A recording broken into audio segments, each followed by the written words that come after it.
सीतापुर नाम के गांव में एक छाया नाम की लड़की अपने पति संतोष और सास विमला के साथ रहा करती थी। छाया की शादी को पूरे 6 साल बीत गए थे, पर अभी तक उसे एक भी संतान नहीं हुई थी। अरे बहुरिया, ये क्या?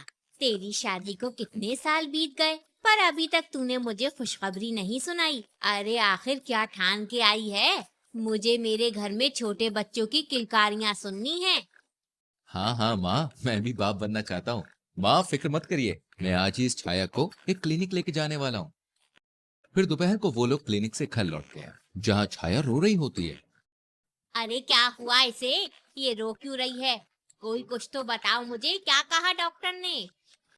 माँ, वो डॉक्टर ने कहा कि ये छाया की बच्ची कभी माँ नहीं बन सकती, यानी कि अब हमारे घर में कोई बच्चा नहीं होगा। मैं कभी भी बाप और आप कभी भी दादी नहीं बन पाओगी माँ। ये सुन के सास चौंक जाती है। अरे ये क्या? ये तू कैसी बकवास कर रहा है? अरे मैंने तो क्या क्या सपने देखे थे अपने पोते पोती के बारे में, सारे सपने मिट्टी में मिला दिए इस छाया की बच्ची ने।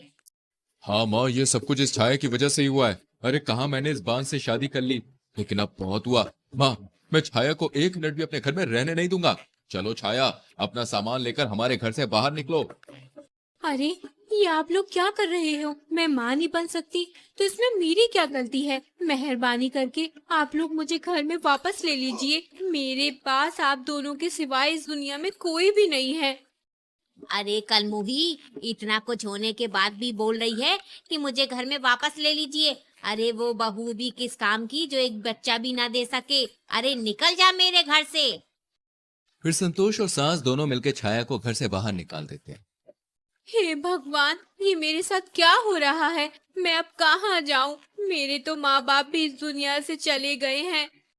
फिर छाया गांव के बाहर झोपड़ी बना के उसी में रहने लगती है और गरीबी के कारण लकड़ियां काट के अपना गुजारा करने लगती है। बड़ी मुश्किल से 2 वक्त का गुजारा हो पा रहा है। पता नहीं मुझे अब और कितने दिनों तक ऐसे ही गुजारा करना पड़ेगा। फिर एक दिन की बात है, छाया एक झील के पास लकड़ियां काटने के लिए जा रही होती है। तभी उसे एक मछली झील के बाहर पड़ी हुई दिखाई देती है, जो तड़प रही होती है। अरे, ये मछली तो बाहर जमीन में तड़प रही है। चलो इसे वापस झील में डाल देती हूँ।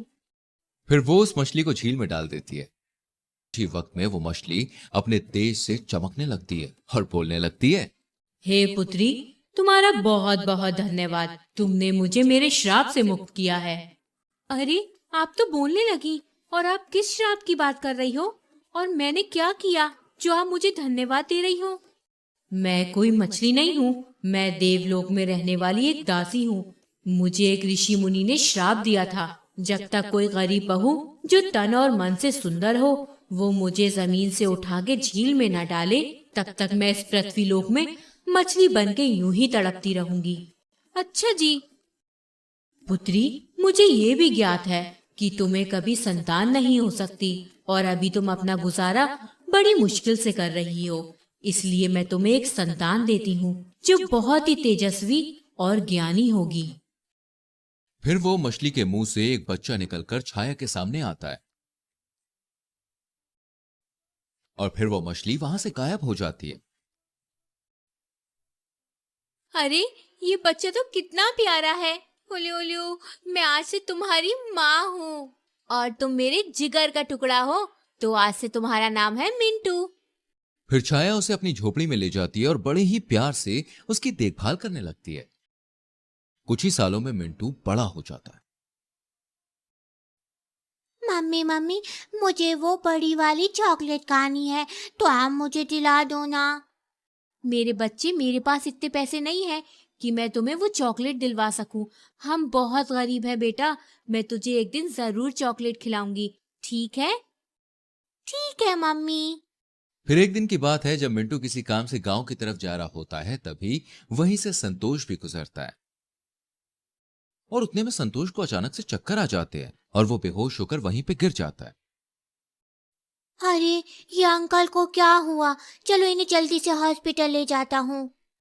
फिर मिंटू संतोष को पास ही में पड़ी लारी पर रखकर उसे हॉस्पिटल ले जाता है और उसे एडमिट करके वहां से चला जाता है। फिर संतोष होश में आने के बाद, अरे डॉक्टर, आप, मैं कहाँ हूं? मैं यहां कैसे पहुंचा? मुझे तो कुछ भी याद नहीं आ रहा।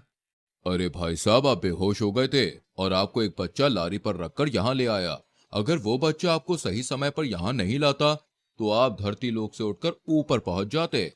क्या? मुझे एक बच्चे ने बचाया? बहुत बहुत धन्यवाद उस बच्चे का। अगर कौन होगा वो बच्चा, मैं उससे मिलना चाहता हूँ। फिर संतोष घर जाके सारी बात अपनी माँ को बताता है। क्या? कौन होगा वो बच्चा? हमें उसे ढूंढना चाहिए और उसका शुक्रिया अदा करना चाहिए। फिर संतोष और उसकी माँ दोनों उस बच्चे को ढूंढते ढूंढते गांव के बाहर उसकी झोपड़ी तक पहुंच जाते हैं। तभी संतोष छाया को देख लेता है। अरे छाया, तुम यहां इस हालात में, और तुम्हारे पास ये बच्चा कैसे? फिर छाया उसे सारी बात बता देती है। क्या? हमारा बच्चा तो बिल्कुल तुम पर गया है। दयावान, मुझे माफ कर देना छाया। मैंने तुम्हें घर से निकाल के बहुत बड़ी भूल कर दी। हाँ बहू, मुझे भी माफ कर दे। अरे हमारी वजह से तुझे और मेरे पोते को इस झोपड़ी में रहना पड़ा, गरीबी की ठोकर खानी पड़ी। नहीं नहीं छाया, अब तुम्हें और यहाँ रहने की जरूरत नहीं है। तुम्हें मुझे जो सजा देनी हो वो दो, तुम्हारा हक है। अब मैं तुम्हें और मेरे बेटे मिंटू को इस झोपड़ी में और नहीं रहने दूंगा। चलो छाया, अपने घर चलो। अरे आप ये कैसी बातें कर रहे हैं? मैं कौन होती हूँ आपको सजा देने वाली? मेरी किस्मत में इस झोपड़ी में रहना लिखा था और मैं आप दोनों से बिल्कुल भी नाराज नहीं हूँ। फिर संतोष छाया और मिंटू को अपने घर ले आता है और फिर पूरा परिवार हंसी खुशी रहने लगता है।